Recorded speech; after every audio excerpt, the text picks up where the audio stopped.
Who is this man? He is no man. All right, let's take it again from the top. I need you to be like on the verge of tears. Like, I'm so incredulous that you'd ever do anything against me, even though I was going to throw you off the face of the earth. You did actually throw me off the face of the earth. I actually did. Yeah, okay. Hold on. So, that's helping me. Yeah. Okay, hold on. Motivation. Unique New York. Red leather, yellow leather. Who is that man? I am no man. No, wait, hold on. No, she's too in it, guys. We gotta relax here. Okay. I am no man. That's the other one? That's the other one. Okay, hold on. Who is? Forget it. Yeah. Welcome everybody to Podcast of the Rings, and don't worry. Next week, we will be watching Green Book, which was heavily voted on by the YouTube crowd. Like, it was a pretty close race on Twitter. And we had one of my viewers say like, "Oh, where's G.I. Jane?" And then she was definitely in the running because that's one of the best lines in cinema where she goes, "Yeah, I don't know suck my dick." She says that? She does. She's a woman after my own heart. No, and honestly, it's so crazy. Like, Hidalgo and I can't Lord of believe the Rings. Everyone voted for Hidalgo. I'm just saying, so many people did. Did they really? There's a lot of Hidalgo votes. I mean, I feel like people... But what were you going to say? It's almost like people forgot about Hidalgo, and everyone's like, "Oh, yeah, Hidalgo." Like, I'd like to watch that. Even Alex was like, "You should watch Hidalgo." And I was like, what? It's fine. I think I watched it in theaters because I was on, the Viggo Mortensen hype train at the time. And that was, like, Disney's experiment. Like, okay, can this guy lead a movie? Yeah, like, sure. Can he lead a blockbuster? And, it was fresh off Pirates and, all of their big live-action adventure movies. And it didn't do very well, unfortunately. But I was going to say that Hidalgo and Lord of the Rings exists in this bubble where, like, a majority of people know Viggo Mortensen from, and then everything else is, like, he's naked knife fighting as a Russian gangster or this undercover, like, false identity guy in a small town. Like, he does the craziest movies. You didn't even bring up G.I. Jane when we were discussing which four to put up. I totally forgot. I forgot until, like, I was, like, because the road was, like, I knew Viggo Mortensen was going to be probably the toughest one. Because he has a lot to choose from. Yeah. But yeah, not that it's like your responsibility to like know every single movie, but that's like a big one. And I guess like movies aren't my field is my point. And so I was surprised when Hopper was like, "You didn't even put G.I. Jane?" That would have been a no-brainer, I think, to put up. Anyway, I don't think there's any no-brainers out of, like, to narrow it down to 4, though. Because, like, floored people voted for Green Book. We had 44 votes for Green Book, or 37, something insane. It was insane. It was like 80% of the YouTube vote was for Green Book. So we're going to watch it, guys. We are going to. So we're in the middle of our Beyond Middle-earth series. If you've been listening to us, you know we did National Treasure because Sean Bean's in it. We did Elijah Wood's North, which was a banger. We did Armageddon. Thanks to Bruce Willis. I'm kidding. But we got some good ones in there. And so we are on Vigo, but we had to soft pause. And if you already saw our live reaction trailer on YouTube, we're kind of deep diving, like scene by scene or clip by clip, into the SDCC Season 2 trailer for Rings of Power. Which honestly, the more distance I put myself between that first watch and like today, I'm excited. No, I think this is a perfect trailer where, I've said in the past where plenty of times in Marvel is like a big thing where it's like, oh, they get the teaser and then they get the plot trailer. And sometimes the plot trailer like just does too much. And even Kevin Feige, I think, came out this weekend at Hall H, or maybe he was doing interviews before, the big presser with Robert Downey Jr. And he was like, we might only be releasing one trailer for following Marvel movies. And even people this weekend with Deadpool and Wolverine were like, I wish I didn't see this part in the trailer, Yeah. I feel like that's more common with comedies, though, because, like, there were plenty of jokes that were like, oh yeah, I saw this in the trailer, 1,000 times in every ad. So like the joke doesn't land when you finally see the movie. Because you're anticipating it. There's a friend of mine who was like on the early tip of like, I don't watch trailers. I know I'm going to go see it. I'm just not going to watch the trailer. And I'm starting to think more and more that he's right. Like, thankfully, I don't have any Deadpool Wolverine hype. So I didn't watch a single trailer. The only thing I watched was the clip of like Ryan Reynolds going, do you want to be Wolverine again? And like, it's great. So honestly, they could have just done that. Like, I do think the marketing has been perfect, showing him in the suit, the Madonna song, but just like that first teaser where you just see them together, you get little hints of like, oh, is that the TVA from the Loki show? Okay, like, oh, I see they're fighting, like, and you see people that... you just spoiled something for me. I didn't know how Wolverine got into this world, so, like, it's great. A spoiler. I'm just saying, I didn't know that because I didn't look at any of the trailers. How do you... I don't like it's like, especially with this marketing, it's like I stay dark. How? What do you watch or not watch? I just don't look at this. I just don't look at this stuff. That's not the kind of the only things I look at on the internet are people. Like, I still live in the fail culture. Like, I want to watch people like accidentally jump off a trampoline and into the side of a house. I want to watch that person that slides. Michael Scott. Yes, I have 2 phones. One for all the pictures of my cat, and when that got full, I needed to get a new phone. Right? Exactly. No. I'm just like not looking at like maybe some Bridgerton stuff. But you know what it is? It's truly that I have very low threshold for instant gratification. So if I want to watch something, I won't watch a trailer because it's going to hype me up too much. And I'm going to be like, well, I'd like to watch that now. So like I forget things exist until the release date. That's just how I work. No, I wish, like, I'm pretty good about not seeing a trailer if I don't need to. But I really like trailers. I think they're well-crafted, well-oiled machines. It's an art unto itself. It really is. James Gunn has perfected it, like, or whoever he has do the trailers for him, and now everyone emulates his trailers. So one of the things I was thinking about doing is let's just only on YouTube we're gonna just release our breakdown of the trailer, not the first reaction, just like what we think about is gonna happen in season 2 based off what this trailer, what we know from the news, and then on the back half of this podcast. It'll be audio only, some additional SDCC thoughts from like news from around the media world. How does that sound? Sounds good.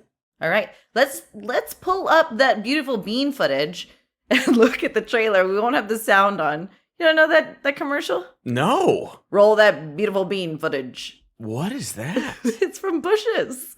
When the dog's trying to give away the family recipe for some god-awful reason. Maybe the dog's abused, I don't remember. But like every time the owner of Bush's Beans wants to just like show them slow cooking barbecue baked beans, he says, roll that beautiful bean footage. You don't know this? All right. Hands up in the chat with There's no chat. No, you know what I mean. Comments section. You're the worst yes-ander. Do in the comment section a raise the roof if you know what I'm talking about, or a corn if you don't know what I'm talking about. Before I do have to, because I said I'd share this story. Speaking of Deadpool Wolverine, I had a borderline terrifying moment at my screening where like, get my popcorn, my kids pack. By the way, if you go to AMC, get a kids pack. It's like $8. You get a little thing of popcorn, a little thing of gummies, and a small drink. I don't need much soda. That's all I need. Because like, when they're like, oh, God, can I get a medium popcorn? Well, do you want it a large for 50 cents more? I mean, sure, but I'm not going to eat like a bowl of popcorn. It's crazy.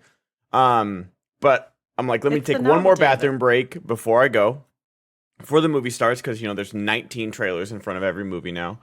So I'm walking down the hall, and right in front of me is a guy.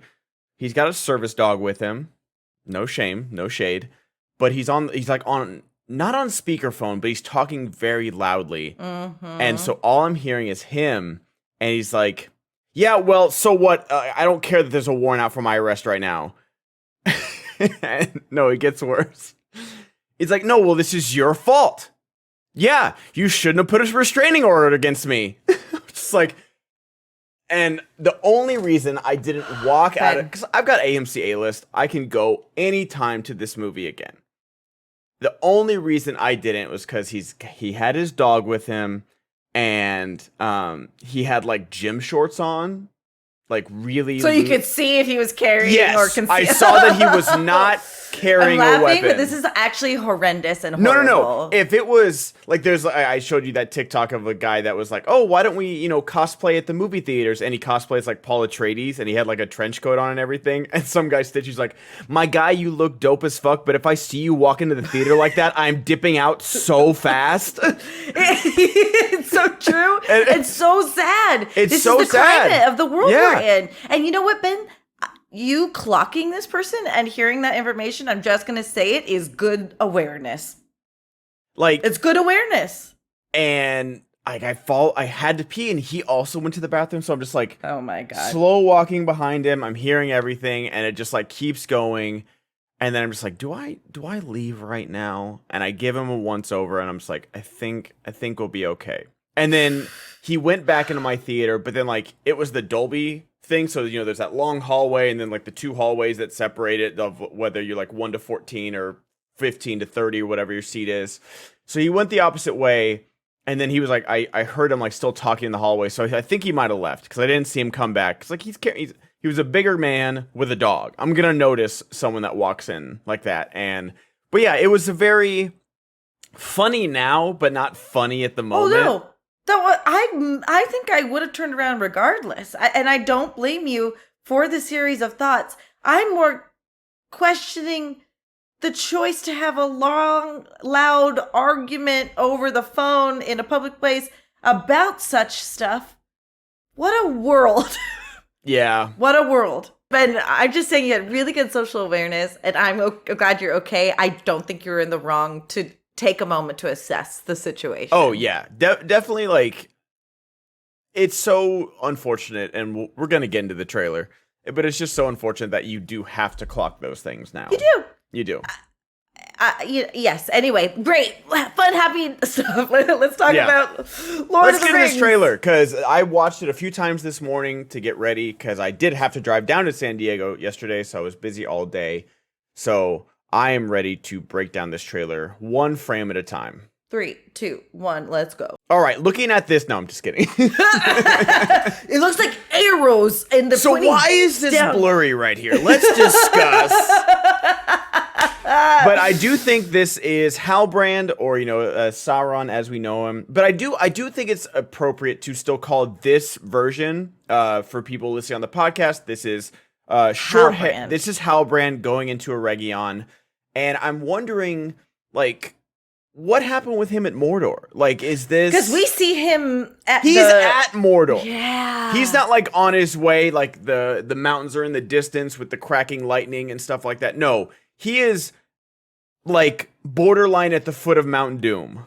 Yeah, so at what point is this episode 1 he comes back to Eregion? Because when we leave Galadriel, we know that she has not told Celebrimbor. I said Celeborn so many times when we did this on... Did you really? Yeah, so that you didn't catch it. No. But Celeborn is the non-existent, conspicuously missing husband of Galadriel. More to come later on that. I don't think we're going to see him this season. Do you think? I think we are. Okay. Anyway, Celebrimbor is who I meant. I know his name. Celebrimbor's daddy. I will say this. Whether he was coming back from Mordor or whatever, his hair looks so bad because obviously this is it's a rough shot of Charlie Vickers, who's easily like the best looking, maybe besides Arondir. No. He's a good looking guy. He's a good looking guy. Looking. Like, I don't know if it's my computer or the pixels, but like Listen, it's been a couple years. But everybody else looks the same. I know he looks tired. I think it's the wig. I really do. So my point is, what I was going to say is, we leave the series. Galadriel doesn't tell Celebrimbor anything. Doesn't tell Elrond anything. But Elrond knows something is amiss because he finds like the lineage. Yeah, the heritage scroll. So yes, and off takes Sauron, Halbrand, and here he comes back. So let's go a little bit forward. So they're in Linden when he leaves, though, right? Okay, go back. We're doing frame by frame. Right. Yeah, so he leaves Linden, and this is Eregion. So. Oh, thank you. Eregion is different than Linden. So Linden's where the tree is, and where Gilgalad is. They're not in Linden. They're in Eregion then. Yeah. Because they're where the forge is. Because that's where they forge the rings. Because that's what. Sure? Yes, because that's what Halbrand and Celebrimbor are working on, where they come up with the idea to make an alloy, and then they're like by the river. Gilgalad never sees Halbrand. Very different. That's very true. Very different location. Okay, so then Elrond. So he leaves Eregion and then goes to Mordor. We see him at the final shot, and then must come back. He gives on the old loop-de-loop where he's like, "I'm out of here." Just kidding. like it's just like a Scooby-Doo episode where he like runs out the door and then he comes back, like 2 doors down or something like that. All right, now we're seeing a shot of somebody wearing Birkenstocks.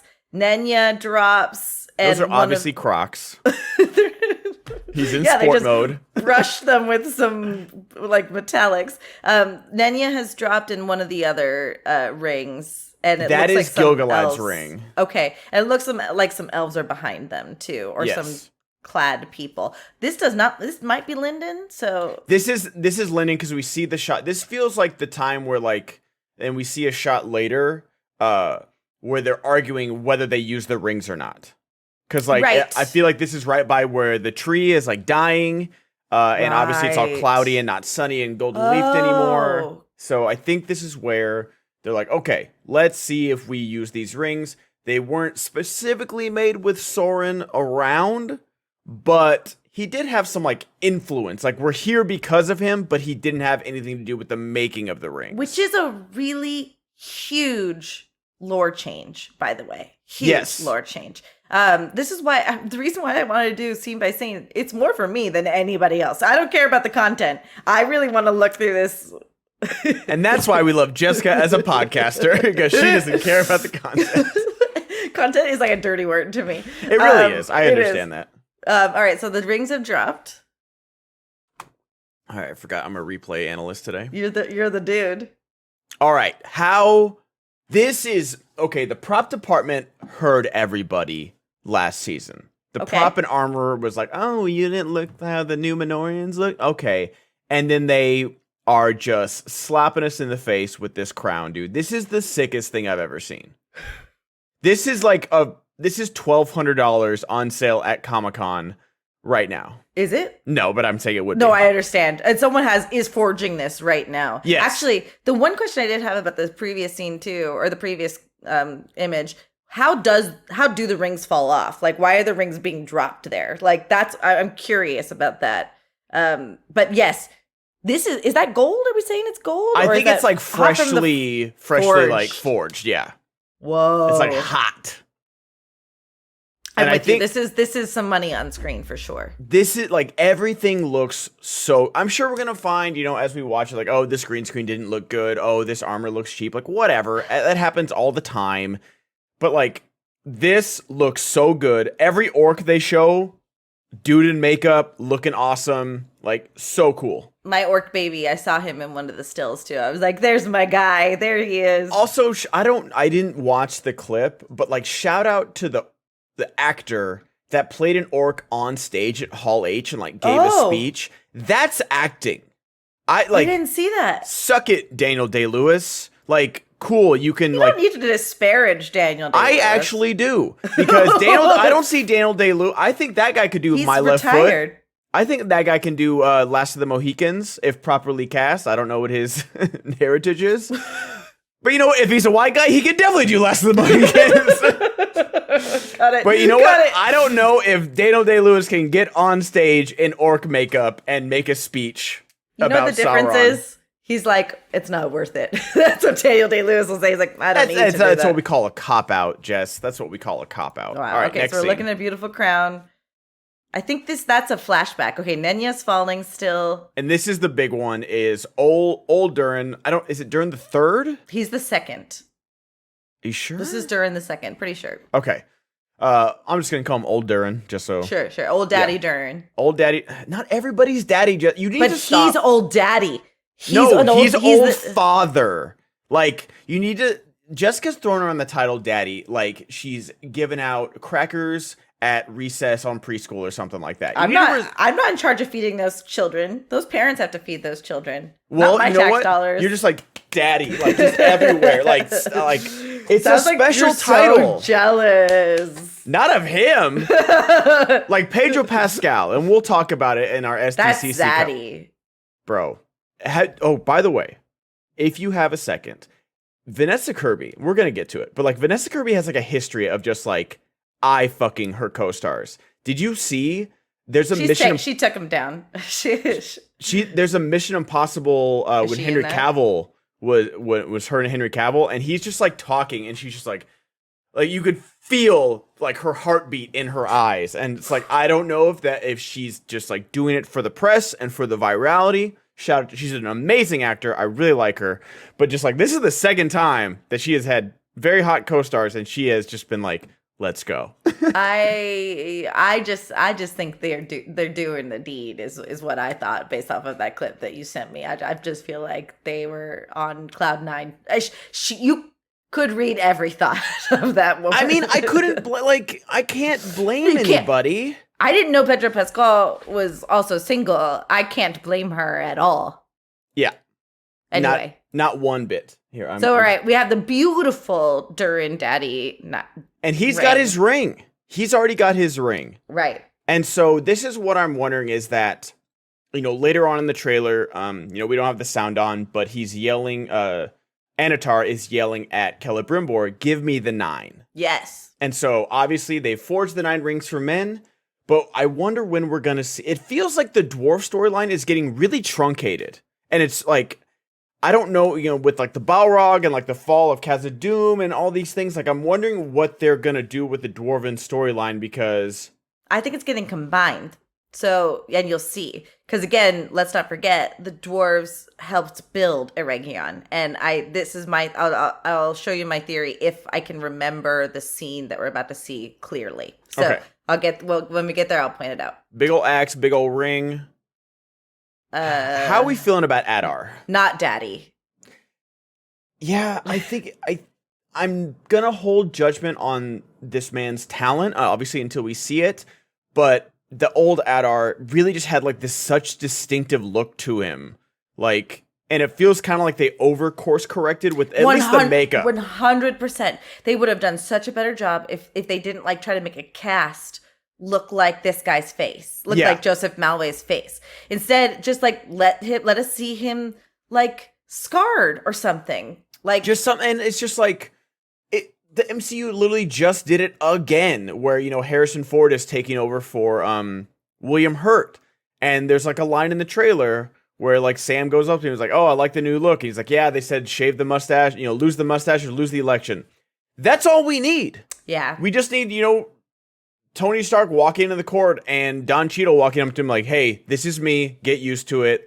That's all we need. Right. That and it's done so effortlessly. He's not even trying to pretend to be Terrence Howard or act not doing the same mannerisms, nothing. No. So it's I understand that this is the same character and again, but we do too. Trust us. That's a little the thing. Bit. Yeah, that's what I really feel like. The first season didn't trust its audience at all with anything, and so I feel like that kind of went hand in hand with the pacing of the show. Sure. Where it's we need to methodically tell you everything and kind of even double back and make sure you know everything. Yeah, that's a really good point. My reaction is very much exactly that. Every time I've seen a picture from him from the set or just that shot right there, it's so obviously not him and so obviously trying to be him that it pulls me from that immediately. That's the thing is that if Adar showed up with a complete different look, and you don't even have to do an MCU thing, you can just yeah, dude, it's a new actor. It's just okay. Call him Adar Daddy, and we move on. Yeah. So what I will say though is what I think we're going to do is reduce his role and impact of this in this season. He's gone this season somehow. Well, you said that too when we did our recap, which I think is so insightful. But I with the crown, we're about to see the scene where he stabs somebody. with the crown. Mm-hmm. They already confirmed that that's Sauron, that he's betraying Sauron, that they're supposed to be crowning him there, and Adar stabs him. So that's a flashback, and if we don't see Halbrand, Anatar, Sauron in Mordor as we thought we were going to, then we have no reason to see more of Adar. So I think that's a great theory, honestly, and I do agree that he is stabbing Sauron. All that's flashback, like the crown presenting, all that stuff, definitely flashback. I do think we see Adar in the battle or siege of Eregion, and Elrond kills him. That makes a lot of sense. All right, let's get to it. So Nenya's still falling. Next to crumpled, burned leaves. Yeah, this is the thing. Like, this is where I think the rings are falling. We are seeing the dead tree of Linden. And yeah, so I think that they are literally deciding, like, what do we do with these rings? Like, I think this is after, from our opening line of, like, that was no man, that was Sauron. Galadriel has come clean about what happened, who Halbrand was, what his influence was, and then they're going to talk about, okay, we know this. Do we use these rings? Right. Like, and this council is going to be in front of this tree, basically as propaganda to be like, hey, this tree is dying, and we need the rings to save it. Gil-galad is nothing but a politician. That's all he is. Not a politician. That's exactly right. And so she must be explaining him here.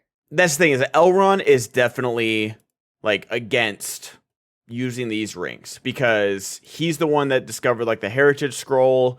He's the one, like, saying, we can't use these rings, like, no matter what the cost is. So I didn't catch this before. I think, Elrond is right to think that there's a problem here.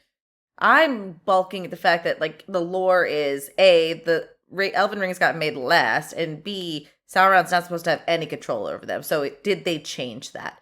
But that shot of Galadriel with her beautiful hands, kind of looking like Cate Blanchett's hands, putting on Nenya, it looks like she's being tempted. It looks like she's looking at, I see this thing. I do agree. Obviously, they changed the lore that the Elven rings were made first. But I think this is just like, you got to do your due diligence. I don't think they're changing lore that Sauron had any sway over these rings. But, like, if half the dairy has mad cow disease, but these cows never really interacted, but the next door dairy, like, do we eat those cows? Do we drink the milk from those cows? There's going to be a discussion. The health department's going to come out and do some tests. This is a really perfect metaphor. But that's my point, is that Elrond is right to question whether they should use these. Now, this is a flashback. Has to be, because this is a thriving linden tree. Has to be a flashback. And I think this is like, I'm wondering when, because we see later on, like, the hands in the ring huddle, basically, before they say 1, 2, 3 rings of power. Rings of power unite. So I wonder if this is one of these guys is Círdan that we see in this like backup shot. That feels probably right. Those helmets, like, focusing on them, like those little horns, are very, like, they're very funny looking. They are very funny looking. They're very funny looking. Yeah, because that looks like Galadriel, right? Right. Yeah, there. like this right here. By the way, of course, Gil-galad, like, look at all my rings. Yeah. Okay. So, but this is interesting because it's in this shot. They're wearing the rings, and Linden is restored. So this must be. It might be the final shot of the season or something, because Linden is restored, and it might be because we see the 2 rings. We see Gil-galad and Galadriel's ring. I don't know what Gil-galad's ring is called, but we see Nenya and the blue ring falling, but we don't see Círdan's red ring. Right. So maybe like when they're all combined and like the proper wearers are wearing them, is that, it might be like Captain Planet can show up. It might be some miracle, like the clouds break and the sun shines through and the leaves all blossom, like, or something like that. It might be something like that. I don't know. But this feels very episode 9 or 10. That's a really good point, and you're totally right. The spirit finger energy from Gil-galad right now, Right, is like, next because level. Galadriel's very casual, like, doing her best. Kate Blanchett, this is Beautiful. Nenya. Yes. Círdan's like, I'm just happy to be here. Like, I don't think I belong in this circle, but you know what? We out here, fam. Started from the bottom, now we're here. I'll do my. Círdan is Adam getting chosen by Sea Smoke. Like, absolutely. I loved a picture of the Western showdown of Rhaenyra and Adam when she's like, "Who are you? What are you?" And Craxes is like, "Hi, Sea Smoke." Yeah.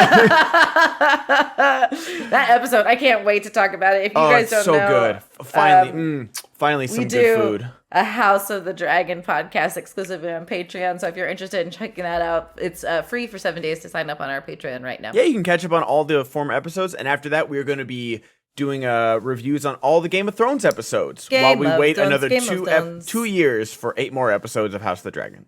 Oh God. Anyway, know, right? so I think you're right.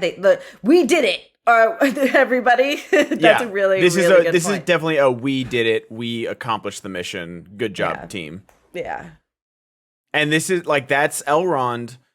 Maybe this is, or like, maybe I take it back where, they decide to wear the rings. Lyndon is restored, but there's like some consequences and Elrond still has his doubts. And maybe that's when like Eregion gets sieged and they have to go do that because it seemed, yeah, I don't know. Maybe I'm totally wrong. You're not. It's I'm just thinking from like let's say a betrayal factor. Mm-hmm. Galadriel lied to them, and Elrond has no reason to trust her at this point, even though she's like, just trust me. So like he's the guy who's saying like something's wrong, and you always want to listen to that guy. Maybe they're not right, but like if everyone in the what is that? Galadriel was that person last season. Elrond's like, get the fuck off Middle Earth, dude. You're right, but now he's I don't have an answer for you then, Ben. I know. Took all the wind out of my sails. Not wrong. You're not wrong with what Elrond is saying. You are not wrong. But Elrond, now the shoe is on the other fucking foot, dude. You can't all act like high and mighty. It's like, oh, how could you not tell us? Motherfucker, you were about to throw your best friend off the face of the earth. He did. He let her go. He not only let her go, he told her to go. And granted, they all thought they were doing the best they could for the ring. Or for the Middle Earth. I still make the argument that she never did leave. So maybe the blight didn't end because she didn't leave. Oh, maybe Galadriel is the blight, bro. Oh my God, here we go. I'm just saying, I'm a blight conspiracy theorist. I'm just saying we didn't ever see what could have happened. So anyway, we see them riding horses. This looks awesome. Hopefully you don't get another smile scene. Oh, I can't wait for another smile scene. I don't want it. Like, all of this is so good. Hold on. Even if some of it's on the volume, which that mountain shot didn't look like it. No, it was a good. It kind of that this whole shot right here was like them riding look real. The pullback drone shot looked CGI, and then the mountain shot drone shot looked real. Yeah. So like it seems like a really good mixture of on location and volume. So they're being chased here. I think this right here, where the big Peter Jackson drone mountain, like helicopter mountain shot. I think this is their little crew that fights the Barrow Whites later. Like the Michael Bay Avenger shot. Where they're all like sword spinning. Which looks awesome. So I can't but wait, rewind it and just play it through because it looks like they're actually being chased, which would make sense because there's not two here, and now there's something trailing behind them. No, I think it's just the other group. I don't think so but okay, agree to disagree. I think it's just like the group. I think they're just like a little far apart. No, because we don't see them together right now. But it could also not be non-sequential at the moment. Well, they gotta, like, oh, this guy's really good at tracking. I gave up my tracking days a long time ago. They gotta go get him. One more ride. Son of a bitch, I'm in. Like that was the craziest part of Zack Snyder's like shitty Star Wars Rebel Moon movie. The entire part 1 of Rebel Moon Part 1 is just the gathering of people. That's it. They just go to different planets. They have one little tiny shitty action slow-mo scene, and they're like, Fine, I'll join your crew. And that's the movie. And then it ends. And they're like, come back for Rebel Moon Part 2. But don't worry, come back for the Rebel Moon Part 2 director's cut after that. It's like, oh my God, dude, I can't. They should have just done it how MacGruber did it. Collect them all and then get them all Blow killed. them up. It's fantastic. But so I do like the looking- lines underneath where, Elrond's like, he's deceiving you, and Galadriel says, the ring is guiding me. Like... Right. And in theory, it's supposed to enhance their powers. Yeah. I mean, we'll probably learn like what all that is, because they are screwing around with shit they don't know about. They don't know about Mithril. They don't know what powers it's wielding and what. We do know that it's curing the blight. That's what they've established in the first season. But I will say, I want to think that the decision to like wear the rings comes later, because I feel like Anenya wearing Galadriel is kind of just like to go back to power scale. Yeah, it's like should just like walk around just like superstar Mario and just kill the fuck out of everybody. What she's like, like she's like Elsa accidentally like, no, don't touch me. Yeah, she probably like. I wonder if we see some scenes of her like not knowing how to wield this power, and Gil-galad is like definitely girl, screwing up. let me show you. Yeah, like, hold on. Like, I've been having power, so I'm waiting for the highlight reels of Gil-galad this season. Like. Okay, so this I think is Círdan. This is obviously Círdan with his ring. We got a few shots of like a really good looking orc. Halbrand looking very Sauron-esque. And this is Círdan dipping his hands into the water. And I wonder why they're hiding him. They're hiding him, and they're hiding if he's in this season, which I think he will be. They're hiding Celeborn. Yeah, so I don't think we're going to see Celeborn. I think that we're going to be on the journey to get Celeborn next season. That's my immediate theory. Okay. They have released a still of Círdan, though. Oh, they have. Okay, yeah. I haven't seen it yet. But we know he's a shipwright, so he's touching salt water right now. What is that? Okay, that I think is Sauron's death. This big white explosion, I think, because we're in a dark cave. These look like, you can't really see, but it looks like orcs. I think this is the moment after Adar stabs Sauron with the crown. And this is where we open in the first season where Galadriel finds that fortress. I think so. I think this is where like the beginning of the show started. Got it. And this, like, we see Galadriel being questioned by Gil-galad, and it seems like she comes clean. So maybe I'm wrong. Maybe the power rings uniting. We meet Círdan in episode 1 or 2, and then they save Lyndon. They use the rings, and then I don't know. It goes from there. My question, though, too, if we're looking at a Sauron or Halbrand flashback, why does he look so rough? like I don't know. Why isn't he living like kind of okay as like the soon to be king of orcs? Maybe they're just all dirty. I don't know. Like, it's possible, but yeah, I do like this where because look, you see the tree and it's blighted. It's blackened, and the water looks gross. Yeah, it's not looking good. Lyndon's not looking great right now. No. It's looking very Ferngully Act 3. Whoa. I know, deep cut right there. I mean, it basically cast Tim Curry as the Balrog. That was don't tempt me. I mean, you just changed us right here. I hope he's doing okay. There's me before. Yeah, me too. I think about him a lot. So answering the question, there's Sauron. Okay. Oh, so that's Halbrand. So that's the back thing to is Eregion. Yeah. So that's the thing. He looks rough there. He looks better than he did walking in the door, but I'm wondering because, like, if they would have shown him sneaking into Eregion, and obviously Celeborn would be like, "What are you doing here?" and closing the doors behind him, and like, "Oh, and people can't know you're here," and what happened? Like, where did you go? All whatever he's gonna say, but like, he's just like riding into Eregion, like, "What's up, doll? What I miss?" No one knows that he's a problem because Galadriel kept who he was until Lyndon. She got back to Lyndon. Okay, that makes sense then. Do you know what I mean? Like, she, again, her adolescence has caused another, valley for him to come into. Do you know what I mean? No, yeah, you're right. And it's just like when I understand this is a 5-season arc, but we gotta have moments. We gotta have like growth. And granted, it seems like she comes clean, but it's at very much duress. Like, that line, like I said, like she's on the verge of tears. So I don't know if, Gil-galad and Elrond are playing good cop, bad cop over there or something like that. But, but it seems like that's what's going on. So I'm just meaning that she leaves a wig for him to enter because Celebrimbor is the last to know. Where there's a wig, there's a way. This wig is not good. Speaking of. Okay, whose wig is worse? This one or Allison Rivers? Daenerys's. Danny's wig is great. What are you talking about? No, I know. I saw a great thread though about how like season 1 wigs are off the chain, and then towards the last part of the seasons, her wig is like piss yellow. The blonde really changes throughout the season. You'll learn. Alice's isn't bad. Here's the thing that they usually like skimp on is hairline.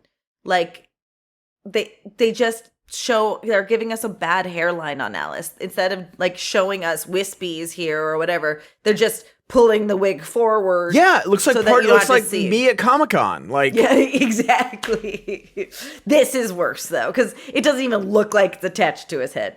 It doesn't. Like, it looks like doesn't. Floating above it. It looks like, when you like create your character on Baldur's Gate and it's like all the different hairs. 100%. He looks like he's balding and they're trying to fix that problem. Yeah. Like this was what your hair could look like with a transplant. AI. That's great. Yeah. Oh my God. So Celebrimbor obviously he also hiding. got fillers too. I'm just going to say it. It looks like he got fillers. You are obsessed with fillers and people in this show. I'm not. I'm just saying he got fillers. So I love this Galadriel's shot. not here. So she is riding off somewhere. Like, I don't know. Look at that brooch, though, or the thing that clips her cape. That's a brooch, right? Oh, that's pretty. I like it. It's like a dragonfly or something, but it's like leaves. I like it a lot. I like it a lot. Costume design doing very much work. She is. This is like. No man. Okay, season 2, we are naming it The Reclamation of Richard Arameo because the man... That's for you only, dude. I've been on that tip. But you're just wrong. You were just wrong in season 1. There is nothing Elrond about him in season 1 compared to Hugo Weaving. He is how J.R.R. Tolkien wrote the man. And that's what makes me right. How is he like J.R.R. Tolkien? He's as betraying kind his as friends? Christmas. Who's kind? He's really kind to Durin. Cool. He's a great friend to Durin. Once he realizes how bad of a friend he's been to Durin. Exactly. So after he ships one off to the Undying Lands, unknowingly. He thought he was doing the best. But you're such a You're defender. wrong. No, this is Elrond. This is Elrond here. That's your Elrond. Yeah, the correct one. Bro is locked in. I mean, this whole sequence is going to be so sick. The Barrow Wights look better than I ever could have imagined. Like, they look so good. I love him so much. Richard Arameo he owns this trailer. Every shot of him in this trailer, he's locked in. Beaten and bloodied in his suit of armor, charging death to our foes. Like, oh my gosh, he's so good. Yeah, he's locked in. So I'm very excited to see like where the Barrow Downs, like, are they that close to Hobbiton? Like, or the Shire? Or like are the Barrow Wights like different places in the Second Age? I don't know. Yeah. I honestly have no idea. Just for those of you that are screaming at your television or your stereo, Ben and I don't read the Silmarillion. We're not like that deep lore. Don't tell us that we're idiots for not knowing. Just tell us. Yeah, you can leave a comment and say like, "Hey, this is this." I'm down to learn, but do it in a nice way. Yes, it's not hard. I'm just saying like, there's shit we don't know, and we're not bad people for not knowing that. So just Jess is a bad person because she doesn't pick up after herself in the movie theater. But I've defended myself enough about leaving trash in the movie theater, and I'm not going to do it anymore because I don't leave trash in the movie theater. So next scene is we see Daddy Celebrimbor. Is he the one saying he deceived me? Yes, he's saying he deceived me, and boom. So Halbrand that's Anatar. he deceived me happens at another point. It must be. Yeah. This is definitely like laid over. Yeah. Look at how much. Bro, I don't think anyone is excited to wear a blonde wig as Charlie Vickers. Like, this is not his character. He's just like, yeah. Like the He looks like a Ken doll. He looks like does. Barbie. He absolutely is. Like, his skin looks plastic right now. It looks because he got fillers. Oh my god. I just like. But this is literally like that the mewing filter that people have been using with the push. Like, this is literally that. He doesn't even need the filter. Like, it's so great. He does it. But I'm just one of our new subscribers mentioned in the comments that they've confirmed that there will be some LGBTQ, some representation. It will be really sad if it's Celebrimbor and Sauron, because he's gonna get his little daddy heart hurt. Celebrimbor's not daddy. He is daddy. He's leather not. daddy. He's not at all.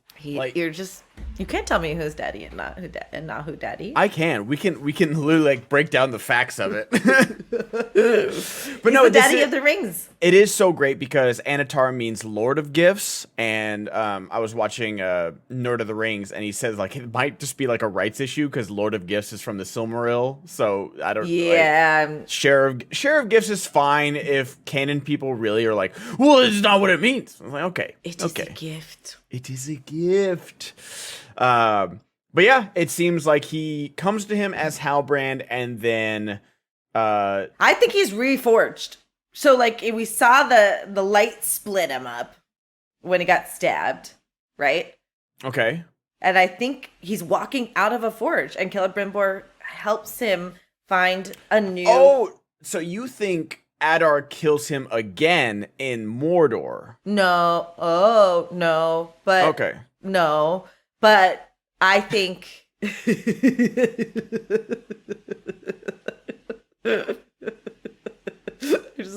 just broke for a second.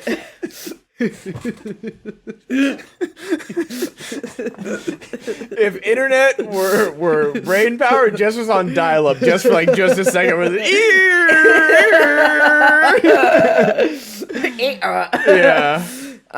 No, I don't think that's what happened. I'm just saying Sauron decorporealized when he got stabbed. Yes. And in that light, right? We just said we saw that frame where there was like the big light show from like the ice fortress.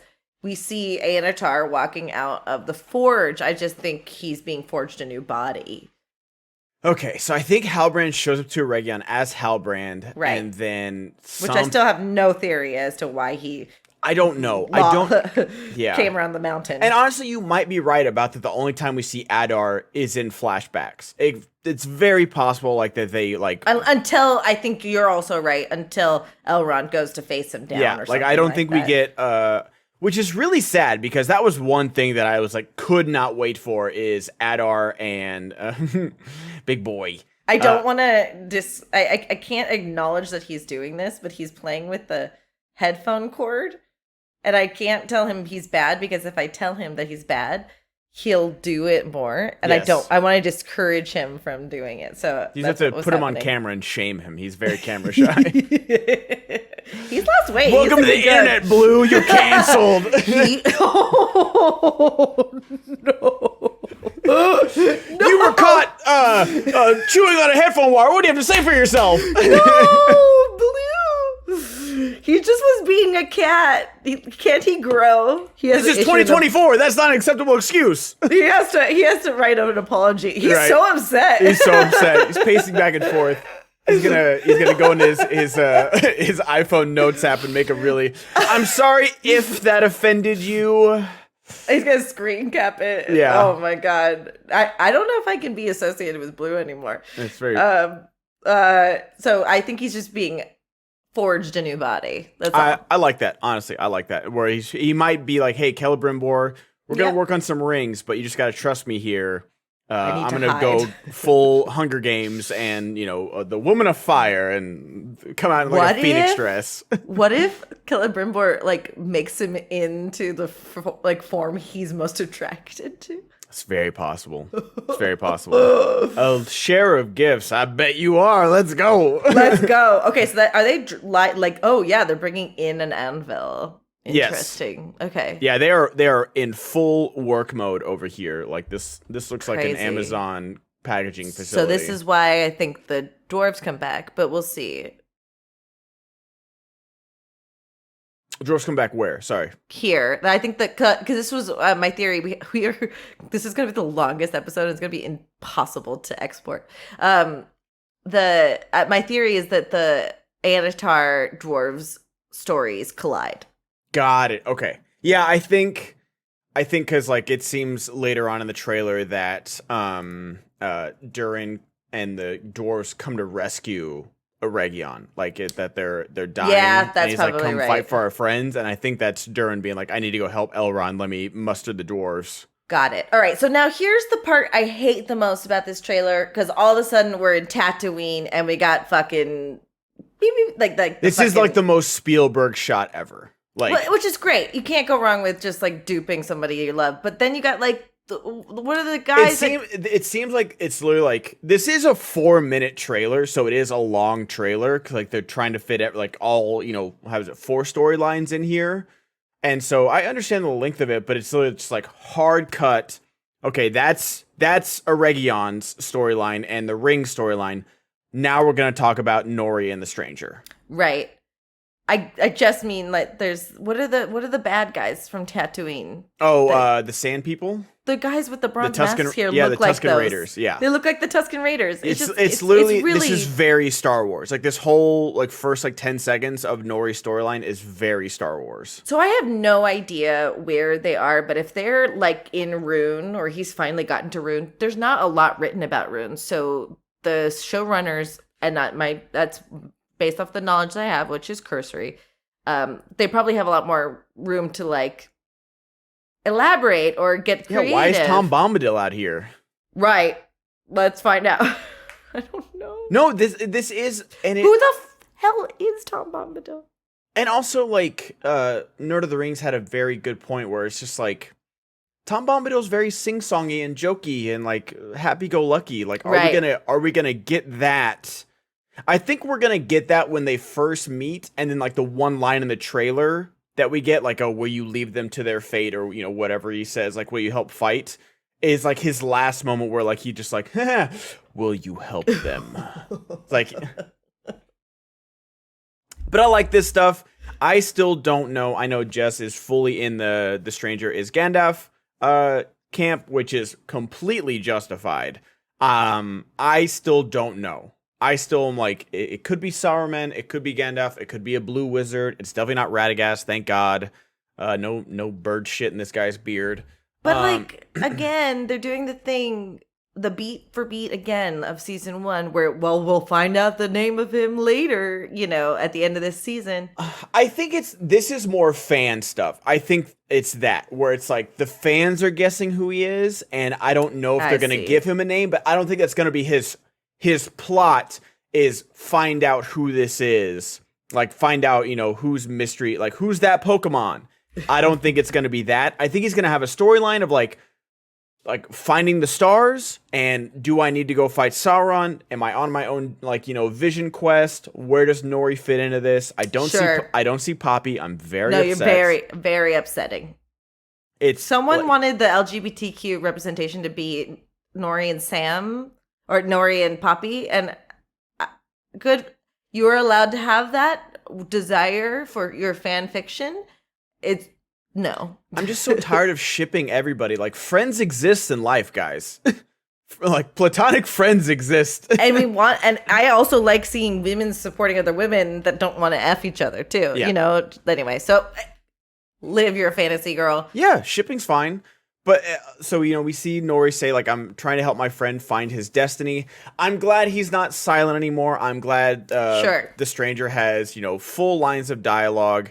These are, Nerd of the Rings called them the Nazgals, which I think is, like, I will give him full credit because that is the best way to describe them. That's fantastic. We were calling them witch hotties from last season. Yes. Are they? These are the same people. They look like the same people, or at least, different more of them. I don't know if they're Right. because like when they quote The same unquote die, actors. they turn into moths or butterflies. So I don't know if they're like Nazgals. Nazgals is so good. Like shout out to Nerd of the Rings. That is really, really good. He's got 1 million subscribers for a reason. But I don't know if they're reforming here or, going out and searching via moth or something like that. But they are definitely going to be a factor in this season. And they are wherever he is because the lighting is the same. Like, yes, they are also in Rune. You know what it is? It's Dune.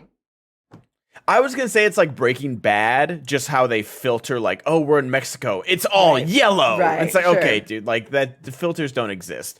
But it is a good visual language of like to know where you are. Totally. Yeah. Totally. But it is Fair. very like Dune. We just watched Indiana Jones. It's very Indiana Jones, especially like riding into the sunset like that with the flag. Oh my God. But yeah, I am a little more interested in this storyline now that we have a talking, fully sentient stranger with Tom Bombadil. I wish Poppy was there with Nori. I know. But I'll eventually They're get really over far it. too. So their Poppy's not showing up anytime soon. Bro is going full Glenn Powell with twisters over here. Like he's a tornado wrangler. And we never see Gandalf like this powerful, by the way. No, they really nerf Gandalf in That's in the fair. movies. That's true. That's really true. Because I've heard like plenty of times, like even like Nerd of the Rings, and there's a guy I follow on TikTok. I can't think of his name, but he's gone over like that. Gandalf the White would have absolutely like obliterated the Witch King in a straight up fight, and they don't do that in the movies. And he didn't. The way they did it in the book is he could either save Faramir or Denethor. Not Denethor. Theoden, and he couldn't be in both places. So that's why they had. Yeah, but anyway, we digress. He's making some twisters. He's talking to Tom Bombadil, where he's like, "Is it my task to face Sauron?" That's the problem with Tom Bombadil. What? He looks too much like Numenorian guy with a different beard. They don't do a good job here. We'll if you guys are watching on YouTube, we'll pause on. Like, I don't know. He just looks like another dude, and just like he's definitely in Rune, and that's fine. But like, I need him to have some kind of whimsical energy to him. I need to have some energy to him, like some kind of bigger than most. Like he slays on the UCB stage on Saturday night. Like this guy is the funniest dude there. I'm telling you. So maybe that's his whimsical energy. Just put a flannel on him, and he will slay. This is he absolutely, and then he's just like going home with somebody every night from the crowd, just crushing. Like don't bring your girl or guy around this man because they are not going to be your partner by the end of the night. And he's not crushing audience members; he's crushing everyone in the cast. Yeah, it's over. People join UCB to be with this guy. We're not talking about anybody I know. Now we see Farazan, and it seems like he's actually getting a different vision from the Palantir, and I don't know what Maybe it is. because he's evil. Maybe it he is. has It is because he's ambition. evil. And you asked the question on Twitter, who would RDJ be in Lord of the Rings? It'd be Farazan. I'm going to close the poll. Yep. You got the right answer. It would be Farazan. I couldn't, I always forget his name, so I didn't want to respond It's tough. by, That's fair. Rings of Power Littlefinger, but he is definitely like, RDJ is for sure Farazan. Yep, perfect. But we see him with the eagle later on, and I don't know if he's like negotiating with the eagle. I don't think he's gonna ride the eagle because eagles are very noble creatures and can like sense evil. I would imagine they'd be like, Farazan, you kind of suck. Like, yeah, dude. Not on the back of these wings.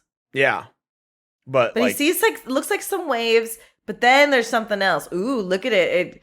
It's a Balrog. Okay, so that shot is what makes me think. So look, you see a very cute baby Balrog in the torch. Like, I kind of want to take him home. Like, we can has little puppy Balrog. Won't we do? Keep me warm in the winter. I has cheese. Feed me, please. Like, it's very cute. I can't lie. As terrifying as these creatures are. And I feel like this is Halbrand being like, how do I stop the dwarves? And he like vision quests this Balrog. Or maybe he's talking to Durin, the Elder, and he's like, "You need these rings to stop this thing." I think that's why I think the two timelines collide here, or Yeah. the two stories, because he sees he's like, hey bro, like I remember you when we were like in the first light, like he knows the Balrog from way back when, and he does like manipulate them somehow, either offering help or what have you. I don't even know if he needs to negotiate with the Balrog. I think he just needs to let him loose. Not negotiate with the Balrog, negotiate with the dwarves. I think he's like stoked to know that there's a Balrog that's about to be unleashed, is my point. Like, this is like a good win for his army. Maybe that's what Halbrand, Anatar, Sauron convinces Durin the Second that he needs the rings for, is to have control over this homie. Like, I agree. Yeah. Because we see that Durin the Elder already has a ring. So yeah. I don't know. I'm really curious to see how the timelines break down. We get the big Balrog spear, like just absolutely going ham right here. And we talked about this mainly in, the trailer reaction we had, is like, what is the timeline of Khazad-dûm? Because it seems really truncated. And when I was watching Nerd of the Rings, it says like, this shouldn't happen for 4,000 years. Yeah. Where, like, the is that what he said? Yeah, it's like at the minimum 2,000. Wow. So, like, and that's the thing, is that like this seems to be a very old mithril rich mine that they are just like chugging away at for a long time before they reach the Balrog. But let them change it, but you're totally right. You just can't. No, I'm fine. I don't need it to be like exactly 2,000 years or anything like that. But like, I need them to produce mithril so that Frodo gets a vest eventually. But that being said, if they mined a crap ton of mithril, then maybe I think they're justifying it in the fact that we don't see mithril any other place in the movies. And they even say it would be worth the entire Shire or something like that. It is rare. So maybe they didn't mine, if you can't hear the air quotes, all that much. Maybe that's the justification. It might be. It very well could be, for sure. But yeah, but especially with how powerful it is, that like it's in the Elven rings now. I'm wondering like how they're going to justify doing anything else with it. Right. But yeah, Mithril's a big, I don't want to say point of contention, but like a big point. Yeah. And now we've got the father and son arguing about the ring, and it feels like he's like trying to get the ring off his finger right here. Like kind of struggling with his hand, like get it off. And then his father just backhands him, like superhero punches him across the room. I wonder if at this point Elrond has told Durin everything that's going on, and then has heard that rings were being made and given from Eregion, and so Durin knows this is a dangerous ring. I think so. It has to be, right? It has to be because of Elrond. I don't know what like the sequence of events is, but it's got to be Elrond talking to younger Durin, like as BFFs. And Durin's not wearing his like, no, he doesn't have his prince collar because he got it taken off. He's been stripped of it. Yeah, interesting. I'm really I love the dwarves in season 1, so I'm very, very excited to see. So where do you think this is obviously go back? That looks like Gondor. I know it's not. It's definitely Numenor, but it's definitely like very reminiscent of Minas Tirith for sure, with the white tree and the cliff's edge and everything right there. So you don't think this is Eregion where they're pouring? I think it's Eregion for sure. Oh, what was the question then? Oh, the bridge. This is Khazad-dûm, but do you think this is because of the Balrog? I thought you said something that was pretty enlightening, that like there's tremors up to a certain point. I think that's what it is. I think, either Sauron, maybe through that flame magic he's got, like where the little cutie little, I want that little plushie. Like that would be a great little like wall hanging of like a torch with like a Balrog that comes out. Oh my god. Like, Patent okay. it. Someone on Etsy who's way more talented than me, make me that lamp and I'll pay like $300 for it. No. They give it to you for free because they're going to make a lot of money from other people buying it. I think this tremor happens because the Balrog is waking up, which then makes Durin the Second look to outward help, and that's why Sauron shows up. Boom, facts. Done and done. You heard it. Put me in the writer's room. I'm so excited to see what Disa does in this season. I love the actress so much. Do you think she's going to be a little Cersei? Oh. Well, I mean, she was giving Queen Mab like we're gonna. She was giving Lady Jessica vibes at the end of season 1. Totally, which I take umbrage with anyway. But anyway, my theory I think is wrong, where she was going to be one of the dwarves that gets a ring, because clearly Durin is confiding in her during the third, and it's like, something's wrong with these rings. My bro Elrond's like, no, and so Disa's scared that something bad's going down. I think we're just gonna see her like do some badass stuff. I think we're especially. I'm afraid they're gonna kill her. I don't know if it's. I think she does die. I don't know if it's this season, but I think you're right. She does die off. But like, especially later when we see like the bats flying out and she's just kind of like looking at them Batman style. I'm just like, this chick is evil and I'm here for it. She is scheming, dude. Maybe she does get a ring because she betrays her in the third. It's very possible. It's very, very possible. She does love that man though, so let's hope not. But maybe she loves the throne more. Okay, so this is like outside Numenor, probably like on that island still, but not by the town. Yeah, this is like on the outskirts of Numenor, and it's the queen slowly fading into the water. And I don't know if this is a vision, because we see, the Kraken in the teaser trailer. We don't see it in this one. Oh, yeah. But I think it might be a vision of like what's either the fall of Numenor or what's waiting for them in the sea if Numenor falls or something like that. That's a beautiful woman, though. It is a very beautiful woman. But she submerges herself because, all women who are sad like to get into water. Oh, can you go back a little bit? Back to her. It was skipping for me. Okay. Yeah, it just goes, it's like a very quick scene. No, I know. But like all of a sudden it just went to I'm just not seeing it play. Okay, go for it. Good? Mm-hmm. So this is where I think, again, I'm hoping I understand tone. Mm-hmm. And maybe this series, and maybe even like Peter Jackson's series, because they cut a lot of songs out of there too. Like the tone of even like Peter Jackson's Lord of the Rings might not have been good for dancing, skipping, sure. Goldberry and Tom Bombadil, because Sure. It is very doom and gloom for 2 3/4 movies. And even so, that final scene of everyone laughing in the bright room as Frodo wakes up, everyone's like, oh, this is weird. Oh, is everyone gay? It's like, oh my God, dude. Like, People say that? That's a whole joke in Clerks 2. Oh, I don't remember that at all. That's all my friends were talking about that weren't nerds like me. Were just like, I don't know, man. That seemed like really, like they didn't say sus at the time. They said other words that I can't say that were very common to use back then. That's really unfortunate. Dumb. But that was the mood of that. And so it's like, I'm in the camp of, yeah, I'd like to see, him sing a few songs. I'd like to see Goldberry show up and be, whimsical and magical, and, Tom Bombadil be like, will you abandon them to their doom? Because you're not as powerful as me, dog. Couldn't be me. See, if I change like one note on this flute, Sauron dies. But You know what? I'm going to leave it up to you. Not my job. Yeah. Deal with it. Not my monkeys, not my circus. So I'd love to see that, but then I also understand that it might not be in the tone of this show. Right. And I understand that book fans might be very upset by that, and I totally can empathize with that, because this is a character that people have been waiting to see for a century. Literally a century.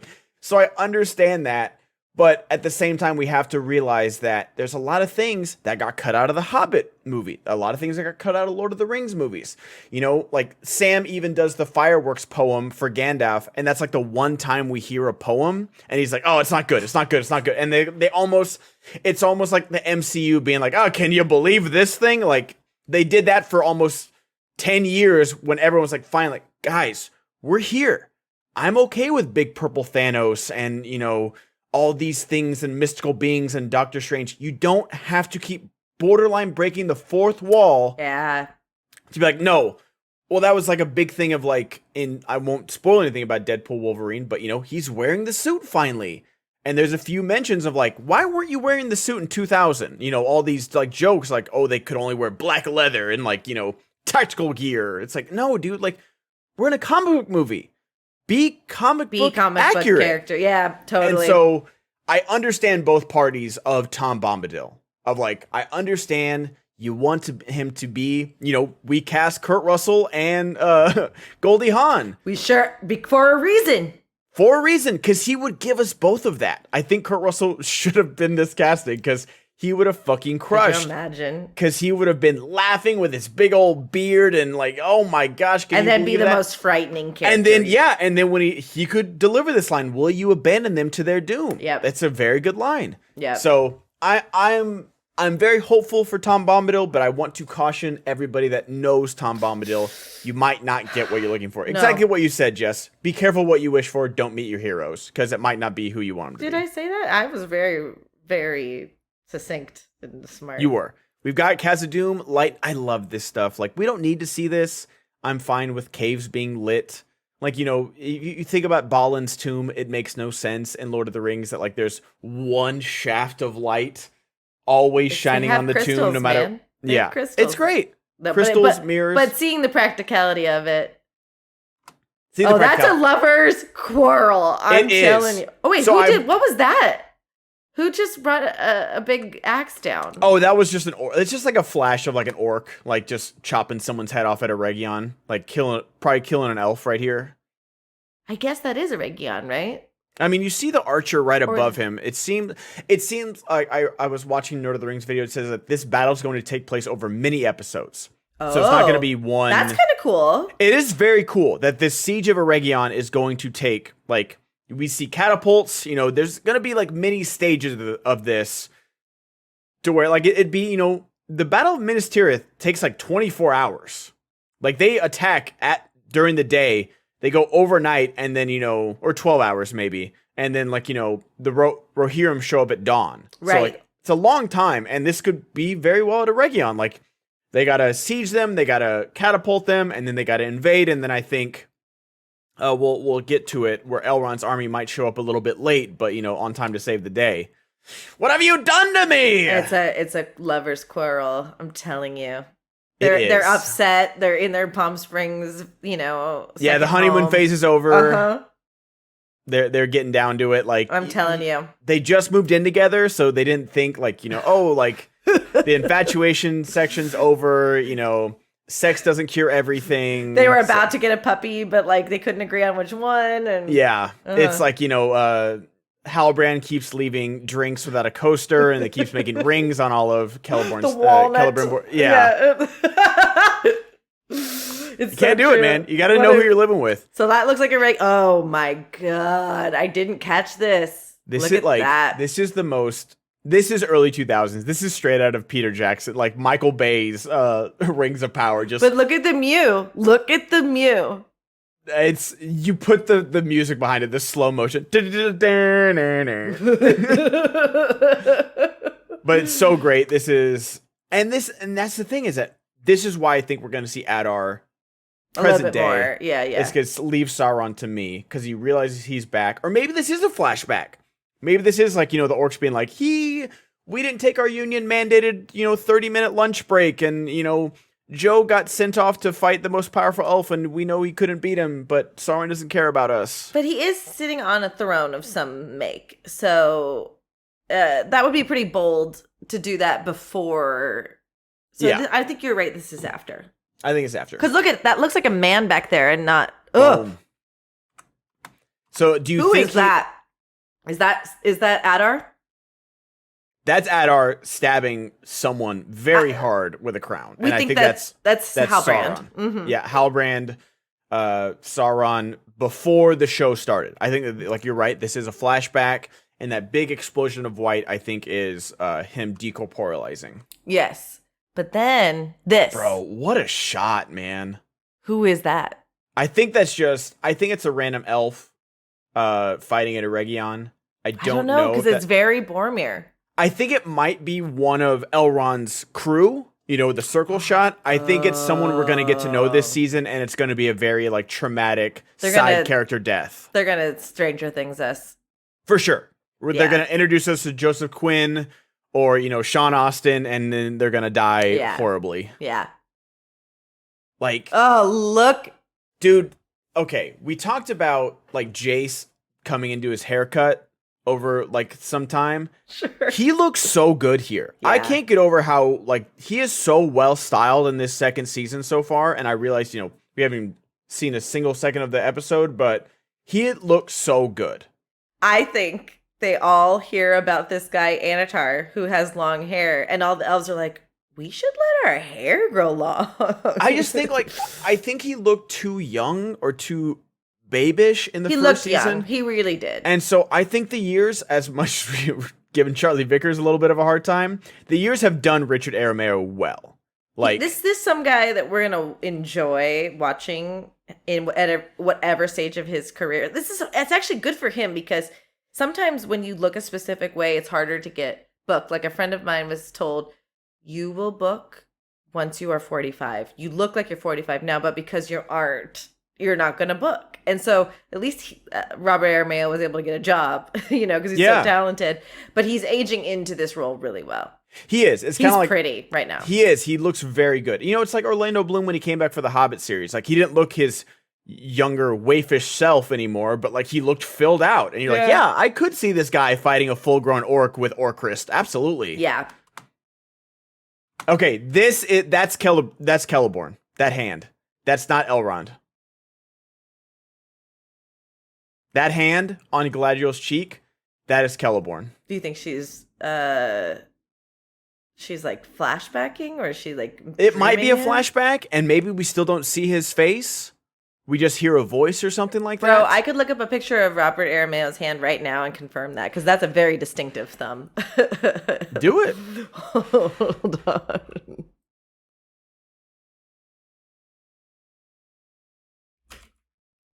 Let's see. Yeah, that's his hand. I don't believe so. That's really funny. Someone has a Reddit picture of his hand. I mean, I'm not surprised. I'm going to say it's him. Why? What makes you think it's Celeborn? The way she's reacting. There's never been an inkling of romantic tension between. That's totally fair. Okay. Okay. Elrond's like my third choice for this. If not, this might be like a Halbrand thing. Oh. It might be a Halbrand thing before it's Elrond. Interesting. Okay, so let's watch the sequence. They really make us think it's Elrond, though. It is. It is a very well edited into making you think that it's Elrond. Now, this is the orcs attacking Eregion. Sure. The bridge has collapsed. You see the catapults in the back. Like, they have just been going. Oh, look at this man. Look at this man, Jessica. Like, I don't know if this is like the second attack after they won the night battle or something. And, they're picking through the dead bodies and seeing if their friends survived. And then that shot right before this of the orcs attacking is like a second wave. Kind of like we've won the day. Not, but... He's seen some shit. He has seen some shit. The makeup department, kudos. And lighting, everything, all of it. Ugh. Everything looks so good. His armor is insane. I would let him have sex with me as is right here if that was real dirt and blood. That is hot. Oh, wow. It has to be real dirt and real blood. No, I'm just saying if it was, I'd be into him. Only if it's real dirt and real blood, everybody. If he came back from the battle looking Jessica like halfway through, fake blood, get the fuck off me. I'm a Stereon, man. But no, he looks so good. Like this is Hugo Weaving right here. Like this trailer alone has convinced me that this is Elrond. Honestly, I'm so excited to see what this character does and what this man does with this role. Yeah, like Adar is leading orcs into charge. I think we are. The more I do see of this trailer, I think we are getting a lot of Adar. You were totally right. I was wrong. I think Elrond and Adar are going heads up 1v1ing. That's my little orc boy right there on his left. That's my guy right there. Yeah. We got him. Why are you carrying a torch, bro? The sun's out. That's a really good point. Look at Tom Bombadil suiting up, man. Dude, girls at UCB love him. They him. They have a thread about him. Oh, for sure. Oh. Why did they take so long? Oh, you know what I just realized? Mm. That's a female Ent. Yeah, she's an Ent wife. Wow. I think we lose her in this season. Oh yeah, no, we do. Just like the Ent, we lost them. We lost the Ent wives. We lose them this season. But I love the way she looks. I think that's a great looking Ent, honestly. Wow. It's such she's a cherry blossom, little baby. Yeah, get it, girl. Oh. Our boys together. Oh, okay, they are together. Okay, so that confirms that, I think. Ooh, look at the gilding on that rock. That is such a nice touch. And if you remember how he looks when he's talking to his father, Durin, talking to older Durin. Blown out, yeah. Yeah, he's much more like stressed and like weather worn. So this has to be earlier in the season where he's like, more kempt. Yeah. Flakempt. I need your axe, old friend. Oh, that's a line right there, man. That's my boys. Oh, I'm excited. All right, so some Numenorian. I don't know why this is the only shot of this man in this trailer. They really did us dirty with some. I know that he ends up in a prison. Okay. They do have a shot of him in some sort of like keep holding cell. It's got to be Farazan, like taking power and throwing him in jail for sure. Totally. Ned Starking his ass. Yes. But still, it's like the fact that Isildur, I understand. You just need to show him fighting, Shelob or her babies. Right. He's stuck in the Southlands or Mordor, trying to find his way out. Totally understand that. Elendil needs to be in more of this trailer. It's my biggest complaint that we barely see him. Maybe he does a lot and they just don't know how to edit the trailer into the trailer, Like maybe there's just really a lot of story. That's one way we can look at it. Story. Yeah. And I'm like the fact that you said, like the fact that we don't see Arondir till 3 minutes in, like it's crazy. Or maybe they're just, who is that guy? Oh, they named him. I can't. Nadir or something like that. No, I saw it briefly. Yeah. What's his name? Narvi. Which sounds like Navi from Zelda, to be fair. Yes, very true. It doesn't, but... No, I think he's one of the Dwarf Lords that gets a ring. I could be wrong. Sure. But him and Disa look badass here. She doesn't have a ring on. I'm just looking for rings. Isildur fighting the Shelob babies. Yeah, it's definitely a baby, because it's too little. But, this is a long time before, so we'll see, how big she is at this time. But sure. I agree that it's definitely, there's going to be a bunch of spiders that he fights off, the Mirkwood kind of vibes. For sure. Fight with our friends. Big tail. Yeah, we got an Alad coming. Hold on a second. Come here, buddy. Come here. Come on, Bubba. Okay. he dipped out. He's camera shy. He went he still canceled everybody, so sorry. Yeah. Fight with our friends. As I watch this more, I'm so excited for a boys to reunite. So easily the highlight of season 1, him and Disa and Elrond all together, best parts of season 1. So I'm super excited to have them back. And the fact that we didn't get them in the finale, freaking the Ent wife just backhanding somebody. I think that looks like a Arondir. That might be like sure does. It looks like that might be their kind of are you an orc type of interaction. Cute. Yeah. And he just gets blasted. No, it's a woman. Look at the ponytail. Oh, I did see the ponytail. Adar. I don't think it's Adar. I think it's one of the... I think it's Galadriel's crew or Elrond's crew. Elrond's crew. And then they, they have a misunderstanding and sure, have a little fight, but then you see Galadriel throw up a freaking that is lantern. Sick. Dude, it's a sick shot. It is a sick shot. And then you got Elrond, looks like flanking the enemy in a Region. Dude, looks good. They are going ham this season. You can see why I wanted to do shot for shot, right? No, there's so much to cover. Yeah. There's so much to cover in this trailer. I knew we were gonna forget stuff, so I'm glad we're doing this. But this looks so good. It looks like they at least built this set to that wall.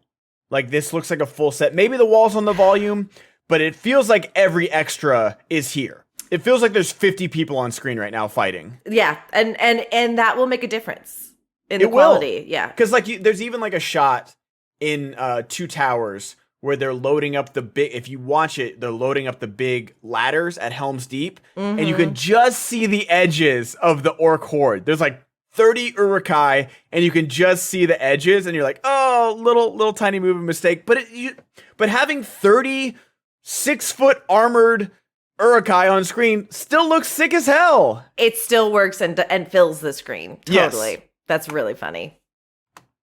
Who's he fighting? Ah! Oh, what a pause. Oh my god, look at that. I don't know who he's fighting, but it don't matter because homeboy's done. He's basically pulling a Legolas where he stabs the guy in the face and pulls the arrow back. But and look how nonchalant Arondir is. Just I'm telling you, he's so good. I don't know if he's a good actor or not, but he is so good at this fighting. I put him in the same category as Orlando Bloom. Like, I don't know how big of range Orlando Bloom has, but when you put him in the right thing, a la Lord of the Rings or Pirates, he excels. Yes. This is the best gift we could have gotten from this series. Robert Aramayo is climbing, but this guy. Robert Aramayo is like cryptocurrency, GameStop, like climbing, in my opinion. Invest now and just like hold on, baby, because we're going to the moon. Dogecoin, everybody. Oh, yeah. Jesus Christ. Amazing fight scene. See, this is where I think like, I want to see if I can like pause it here with Disa, because she's just like straight Christian Bale. Like, look at that. Like, she's not flinching. She's not flinching. She knows that she must know that she's like look unleashing them. Yeah. She's cool, it's a bad pause because the CGI model doesn't look great. That doesn't look great, actually. It doesn't look great. It looks like we're looking at looks like Two Towers video game. But what if she like sings the bats awake or something? Because those are big bats. I think the Balrog. I think it's another Balrog, but I don't think she's scared. I don't think she's like afraid of the darkness or anything like that. Which is, if that's true, then her saying "I'm scared" is a big deal later. Or it's a lie. Is she gonna betray her baby husband? It's possible, man. Her daddy husband? I think so. Is she not gonna be daddy this season? She's not.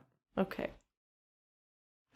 And then you see Celebrimbor dumping all 9 rings into the fire.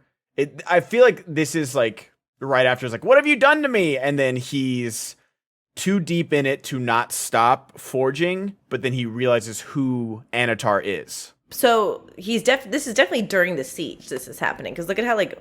Yes. He also no one believes me. He looks like Robert Aramayo. He looks like Robert Aramayo so much to me.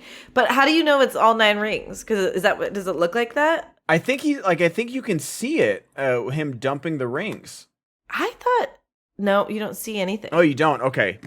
I think like Nerd of the Rings said that, so I'm just going off him. So I thought you could you could see him. You can see him, or maybe we just can't see it right now. Or now. maybe it's because the following line is give me the 9. Sure. And so maybe he's like trying to destroy them before that. Oh no! I thought we saw Farazan fly in on an eagle in the teaser trailer, which is why but like obviously he's treating with the eagle right now. Yes, he's treating with the eagle. I don't think we did. I think it's just the same shot of the eagle landing. I could be wrong though. Let me go. But this looks good. That looks real good. Look at the light going through the feathers too. That's nice. Some nice stuff. It is nice. I think what you saw is like the eagle landing, and then him standing in front of it with the sword. And it does look like they're working together or something. So maybe like he's treating with him and then turns around and like draws his sword or something like that. Yeah, I'd like to see the eagle just eat him up like a bird. Eric Region is getting wrecked, dude. Whoa. Like it's just full on getting wrecked. So is Celebrimbor. Bro is so sad. Bro is put through it. I don't know if he makes it through this season. I don't know I don't know the history of this character, so neither do I. And that does not look like a man ring. That looks like a dwarf ring or something. But maybe I'm wrong. It could be. You will give me the 9. He don't. I gotta say, he looks great. His 5 head's really prominent, but it does work. Maybe that's why the other wig looks bad. He's like, pull it down a little bit. Yeah, yeah. He's like, ugh. Brother, ugh. Big old, like, this is the thing is that there are so many, granted, this might be the only quote unquote action we get, but if a battle's going to last 4 episodes, which never happened in Game of Thrones, we always got like 1 hour-long battle episode, which is always great. Like, if this siege like just happens in stages of like siege, you know, battle in the courtyard, charge of Elrond, and then the recharge of, you know, Adar and the final orcs, and we lose the fight or whatever it is, I think it'd be awesome. But it seems like we're getting a lot of stages of this battle, and I'm very, very excited about it. Because this is a troll, right? Yes, big old cave troll. They have a troll. But that's the thing is that we're getting other action in the Ent Forest or wherever, you know, Galadriel and her merry band of misfits are. And this is, God, maybe it's on the outskirts of Mordor or something. It could be in the Southlands for sure. And she's wrecking shop and is about to double knock an arrow like she's in the Return of the King video game, fully upgraded. Look at that, dude. She's locked in. She's killing it. She's killing it. Not amazing form, but she's still killing it. Look at this shot. Look at this man's jawline. Like, how the foresight of the casting director to know that he was going to be this good in season 2. I've not even, you know what I mean? No, like, I am here to eat the crow, because all of our review of season 1, I'm just like, this is not Elrond, this is not Hugo Weaving. I'm here to take it all back, and I'm here to join the church of Aramaeontology. We have been waiting for you. Yeah, is all I'll say. My Thetan levels are through the fucking roof right now. We just need you to pay $200,000 more, and then you'll go up one more level. Worth it. I know. But yeah, he looks so dope, and this charge is going to be awesome. And you see in this charge, in the background of the orcs, that like this is very reminiscent of the Rohirrim charge of Pelennor Fields, where like the city behind them is already kind of in ruins. They've been catapulting overnight, and then they're going to charge during the day. So and I think they're doing that for a reason. I think like the sun is going to come up, and you know he's going to give the death to our foes. Ride now, ride for ruin, and the world. Like he's going to do all that, and I'm excited to see Richard Aramayo own this moment. I'm excited for his Theoden speech for sure. And this has got to be episode 8 or 9. Yes, and I'm willing to wait because this looks worth the wait. This looks so good. Like, probably the orcs and the city are obviously CGI, but these are all real cavalry people riding. Totally. Yeah. And that's oof. It's a final shot for a reason, and it wasn't until they turned the of into the actual ring that I was like, oh, yep, that's going to be the ring, actually. Yep. And that is the final shot of the trailer, y'all. Y'all, so that was a lot to get through. It's full. I don't even know if we could look at the first season trailer and like claim that there was that much. I wonder how the two hold up against each other. And that's the thing is that this doesn't feel like, you know, we talked about not Rings of Power, House of the Dragon, where they're showing like a lot of the dragon stuff and fighting, and so far we've only gotten Rook's Rest, and you know, judging by this last episode, we might get one more dragon fight, you know, in the finale or something like that. Yeah. But even with just like the political scheming, like not much has happened in that regards. This feels packed to the fucking brim. This feels almost like they might have to brush over some things because, like, they've got to do a lot with Nori and the Stranger. They've got a lot with Galadriel and her quest. They got a lot with Elrond and his quest to become a leader. And, you know, because he gets Gil-galad's ring. So, you know, like, he's got to prove himself to Gil-galad and what's going on with the Elven Council and the Dwarves and the Balrog and their rings and Celebrimbor and Anatar. It's like, there's a lot going on in this season. But if we can, like, you know, hindsight 2020, appreciate everything they did in season 1 to give us the playground to have all of this information. Yeah. If you guys are interested and you're just finding us, welcome. We're so stoked to have you here. We have not only in the annals of our Patreon, the first watch through with our former host of the show of Rings of Power as it was coming out, but Ben and I did a whole recap that can act as your companion as you're rewatching the series in anticipation of season 2 dropping on August 29th. So you can find that. It's only in audio. We just recently started doing video. But if Alex presented me with the crown. I was presenting Alex with the crown, and as I went to crown him, I flipped it upside down and stabbed him, and that's why he's no longer here. Yeah. It was fine. He's fine. He just decorporealized. He's gotta take a little while. Which is the best for me. It's the best partner anyone could ever have. He's going to find his big gay daddy to forge some rings, and he'll be back. I don't like this lore. I don't like it. He was telling me that he likes Shadowheart from Baldur's Gate 3, and I'm so mad because I like her too, but I don't like that he likes her. It just made me mad, like completely irrationally. So I don't like that he's gonna go find his big gay zaddy. I don't want to talk about it.